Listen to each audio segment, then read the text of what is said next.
Hi പ്രിയമുള്ളവരെ, വളരെ വ്യത്യസ്തമായ ഒരു കാര്യമാണ് നിങ്ങളുമായിട്ട് ഞാൻ ചർച്ച ചെയ്യുന്നത്. സാധാരണഗതിയിൽ നമ്മുടെ ഈ വെൽനസ്സുമായി ബന്ധപ്പെട്ട പ്രധാനപ്പെട്ട കാര്യങ്ങളൊക്കെയാണ് നമ്മൾ ഈ വീഡിയോയിലൂടെ ഞാൻ പറയുന്നതെങ്കിലും വെൽനസ്സിൽ വളരെ പ്രധാനപ്പെട്ട ഒരു കാര്യം തന്നെയാണ്. അതായത് ഇപ്പം ഇടവപ്പാതി എന്ന് പറഞ്ഞാൽ അറിയാലോ, എല്ലാ വൃക്ഷങ്ങളും നടാൻ പറ്റിയിട്ടുള്ള ഒരു സമയം. അപ്പോൾ നമ്മൾ പലപ്പോഴും നമ്മുടെ പ്രിയപ്പെട്ട കർഷകരോടാണ് എനിക്ക് പ്രധാനമായിട്ടും സംസാരിക്കാനുള്ളത്. നമ്മുടെ കേരളത്തിലെ കർഷകർ തെങ്ങിനെ മറന്നുകൊണ്ടിരിക്കുകയാണ്. എന്താണ് തെങ്ങിനെ മറന്നുകൊണ്ടിരിക്കുകയാണ്? തെങ്ങാണ് ഇന്നത്തെ വിഷയം. കാരണം മുമ്പ് നമുക്ക് തേങ്ങയ്ക്ക് വളരെ വില കുറഞ്ഞിരുന്ന സമയം, ഒരു 4-5 വർഷം 5-6 വർഷം മുമ്പ് തേങ്ങയ്ക്ക് തീരെ വിലയില്ലായിരുന്നു. അല്ലേ, ഒരു 10 വർഷം മുമ്പ് നമുക്ക് ഓർക്കാം, 10 രൂപ പോലും ഒരു തേങ്ങയ്ക്ക് കിട്ടുന്നുണ്ടായിരുന്നില്ല. അന്ന് നമ്മുടെ നാട്ടിലൊക്കെ എന്ന് പറഞ്ഞാൽ കുറ്റ്യാടിയാണല്ലോ ഞാൻ. കുറ്റ്യാടിയിലൊക്കെ ഇഷ്ടംപോലെ തേങ്ങ ഇങ്ങനെ കൂട്ടിയിട്ടിരിക്കുന്ന ഒരു സാഹചര്യമായിരുന്നു. പക്ഷേ ഇപ്പോഴതല്ല. ഇപ്പം നമുക്ക് മനസ്സിലായി തേങ്ങ എന്തുകൊണ്ടും നല്ലതാണെന്ന് മനസ്സിലായി.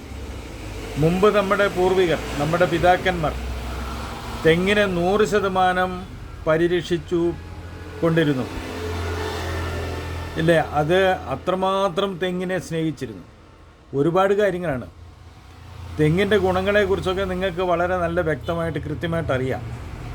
പക്ഷെ അതുകൊണ്ട് ഞാൻ അതിനെക്കുറിച്ചൊന്നും കൂടുതലായിട്ട് ഞാൻ പ്രതിപാദിക്കുന്നില്ല. പക്ഷേ നമ്മുടെ ഒരു വീട്ടിൽ ഒരു തെങ്ങെങ്കിലും നമ്മൾ വെക്കണം. അതിനുള്ള സ്ഥലം നമ്മൾ കണ്ടെത്തണം. 5 സെൻറ്റാണെങ്കിൽ 5 സെൻറ്റ് മുറ്റത്തൊരു തെങ്ങ് വെക്കണം. ആ തെങ്ങ് പോയി കഴിഞ്ഞാൽ അടുത്ത തെങ്ങ് വെക്കണം. അതിനു വേണ്ടിയിട്ടാണ് ഈ വീഡിയോ.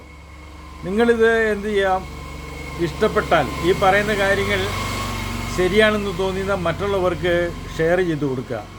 കാരണം എല്ലാവരും ഈ തെങ്ങിൽ നിന്നും ഇന്ന് മറ്റു പല കൃഷികളിലെയാണ് കൂടുതലായിട്ടും എല്ലാവരും പ്രോത്സാഹിപ്പിക്കുന്നത്. നമ്മുടെ സോഷ്യൽ മീഡിയ വഴിയാണെങ്കിലും കർഷക കൂട്ടായ്മകളാണെങ്കിലും എല്ലാം നോക്കുമ്പോൾ തെങ്ങിനെ മറന്നുകൊണ്ടുള്ള ഒരു സാഹചര്യങ്ങളാണ് കൃഷിക്കാരുടെ ഇടയിൽ ഇപ്പം വളർന്നു വന്നുകൊണ്ടിരിക്കുന്നത്.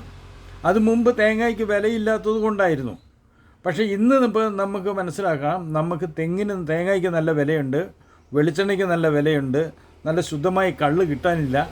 അല്ലേ, ശുദ്ധമായ കള്ള് നമുക്ക് കിട്ടാനില്ല. അല്ലേ, നമ്മൾ പണ്ട് പറയും, കാരണന്മാരൊക്കെ പറയും, മുലപ്പാലും കൊലപ്പാലും ഒരേപോലെയാണെന്നാ. മുലപ്പാലും കൊലപ്പാലും ഒരേപോലെയാണെന്ന്. അത്രയ്ക്കും നല്ലതാണ് മധുരക്കള്ള്. കാരണം പണ്ടൊക്കെ എന്ന് പറഞ്ഞാൽ എൻ്റെയൊക്കെ വല്യമ്മമാരെ എന്ത് ചെയ്യും, പണ്ട് നമുക്ക് ഈ കരപ്പനൊക്കെ വരുമ്പോൾ ഈ തെങ്ങും കള്ള്, നല്ല മധുരക്കള്ള്, അധികമൊന്നുമല്ല, അത് മധുരം എന്ന് പറഞ്ഞാൽ നല്ല മധുരം, കരിമ്പൻ ജ്യൂസ് പോലെ ഇരിക്കും. അത് ഒരു 1/2 ഔൺസ് മരുന്നിന് പകരം തരും. കരപ്പം പോലെ ചൊറി പോലുള്ള അസുഖങ്ങളൊക്കെ മാറും. അത് കഴിക്കുമ്പോൾ ഒരു 5, 6, 7 ദിവസവും ഇത് തുടർച്ചയായിട്ട് കഴിക്കുമ്പം ഏത് ചൊറിയും ചരങ്ങും ഒക്കെ മാറും. അങ്ങനെ ഒരു സാഹചര്യം ഉണ്ടായിരുന്നു. പക്ഷേ ഇന്ന് അതൊന്നുമില്ല. അപ്പോൾ എൻ്റെ പ്രിയപ്പെട്ടവർ മനസ്സിലാക്കേണ്ടത്, നമ്മുടെ വീട്ടിൽ തെങ്ങ് നമ്മൾ നട്ട് പരിപാലിക്കണം. നോക്കിക്കേ, 50 വർഷം നമുക്ക് തുടർച്ചയായി വിളവ് കിട്ടുന്ന വേറൊരു വൃക്ഷവും ലോകത്തിലില്ല. കേരളത്തിൽ ഇല്ല. 50 വർഷം, മിനിമം 50 വർഷം ഒരു തെങ്ങ് വെച്ച് കഴിഞ്ഞാൽ 5-ാമത്തെ വർഷം മുതൽ കായ് ഫലം അനുഭവിക്കാൻ തുടങ്ങും. 5-ാമത്തെ വർഷം 1, 2, 3 കായ് കിട്ടിയെന്നാൽ 6-ാമത്തെ വർഷം ഒരു 10 കായ് കിട്ടിയെന്നാൽ 7-ാമത്തെ വർഷം, 8-ാമത്തെ വർഷം, 9-ാമത്തെ വർഷം 50 മുതൽ 200, 300 തേങ്ങ കിട്ടുന്ന തെങ്ങുകൾ നമ്മുടെ നാട്ടിലുണ്ട്. അതുണ്ടാക്കുകയും ചെയ്യാം, ഇനിയും ഉണ്ടാക്കാം. കാരണം നമ്മുടെ ഭൂമി എവിടെയും പോയിട്ടില്ല, ഭൂമിയിലെ ഫലഭൂഷ്ഠത എവിടെയും പോയിട്ടില്ല. അതുകൊണ്ട് എൻ്റെ പ്രിയപ്പെട്ടവരോട് എനിക്ക് പറയാനുള്ളത്, നിങ്ങൾ ഓരോരുത്തരും, ഇത് കേൾക്കുന്ന ഓരോരുത്തരും ആത്മാർത്ഥമായി നമ്മൾ തെങ്ങ് വെക്കുന്ന സമയമാണ്. എല്ലാവരും എന്ത് ചെയ്യണം, എല്ലാവരുടെയും മുറ്റത്ത് ഒരു തെങ്ങ് മുതൽ 100 തെങ്ങോ 1000 തെങ്ങോ, തെങ്ങും തോട്ടങ്ങളോ തെങ്ങും തോപ്പുകളോ ഒക്കെ ഉണ്ടാക്കുക. നമ്മുടെ ലോകത്തിലെ ഏറ്റവും നല്ല ഒരു ഖനിയാണ് തേങ്ങ എന്നുള്ളത് ആരും മറന്നു പോകരുത്. ഇതിനെ നിങ്ങൾ കൂടുതൽ പ്രോത്സാഹിപ്പിക്കണം എന്ന് മാത്രം പറയുകയാണ്. തേങ്ങയാണ് നമ്മുടെ അല്ലേ, തേങ്ങ കൊണ്ട് എന്തെല്ലാം സാധനങ്ങളാണ്. നല്ല ശുദ്ധമായ വെളിച്ചെണ്ണയ്ക്കൊക്കെ ഇപ്പം ഒരുപാട് ഗുണങ്ങളാണെന്ന് നമ്മൾ മനസ്സിലാക്കി കഴിഞ്ഞു അല്ലേ. മുമ്പ് അതിനെതിരെ ചില കാര്യങ്ങളൊക്കെ ആളുകൾ പറയുന്നുണ്ടായിരുന്നു. കാരണം അത് അതൊക്കെ കച്ചവടമാണ് അല്ലേ. വെളിച്ചെണ്ണയ്ക്ക് കൊളസ്ട്രോളുണ്ട്, വെളിച്ചെണ്ണ കൂടുതൽ ഉപയോഗിക്കാൻ പറ്റില്ല. പക്ഷേ വെളിച്ചെണ്ണയ്ക്കകത്ത് ഒരു കൊളസ്ട്രോളിന് വളരെ നല്ലതാണെന്ന് നമ്മളിപ്പോൾ തിരിച്ചറിയാൻ വേണ്ടി കഴിഞ്ഞു. അതുപോലെ തന്നെ തലയിൽ വെക്കുന്ന എണ്ണ അല്ലേ, തേങ്ങ എണ്ണ, എന്ത് നല്ല എണ്ണയാണ്. അതെല്ലാം ആളുകൾ മാറിക്കൊണ്ടിരിക്കുകയാണ്. അപ്പോൾ ഇതിനെല്ലാം വ്യത്യസ്തമായി നമുക്ക് വലിയ ഒരു മാറ്റമുണ്ടാക്കിയെടുക്കാൻ, നമ്മുടെ തെങ്ങുകളെ സംരക്ഷിക്കാൻ നിങ്ങൾ ഓരോരുത്തരും തയ്യാറാവണം.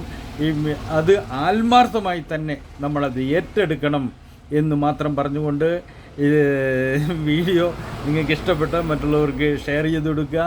ഇത് സബ്സ്ക്രൈബ് ചെയ്യുക, ലൈക്ക് ചെയ്യുക. എല്ലാവർക്കും ശുഭദിനം നേരുന്നു.